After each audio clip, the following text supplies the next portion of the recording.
فاطمه مامانت از کجا میدونست من کم آوردم خونه رو گذاشتم واسه فروش؟ وا خب من گفتم. چرا یه همچین موضوعی رو باید به خانوادت بگی؟ خب غریبه نیستن که، مگه چی میشه؟ این میشه که کل امشب داشتم منو چپ چپ نگاه میکردن که اصلا من کاری به اونا ندارم. حرف حسابم تویی که توقع ندارم ازت هر اتفاق خصوصی تو زندگیمون میفته رو بری بگی. خب حالا مگه چی شده؟ اونا مگه بدمونو میخوان؟ فاطمه چرا نمیفهمی؟ من دوست ندارم کسی از زندگی خصوصی من و زنم چیزی بفهمه و بین مردم دهن به دهن پخش بشه. مامانمه.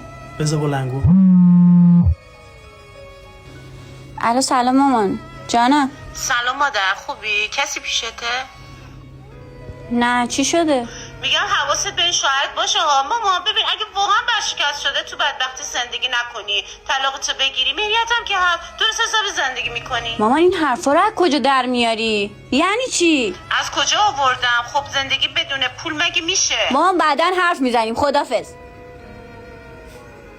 اینم مشاوره کسایی که بعدمون رو نمیخواستن. حالا فهمیدی چرا میگم از زندگیمون به کسی چیزی نگو؟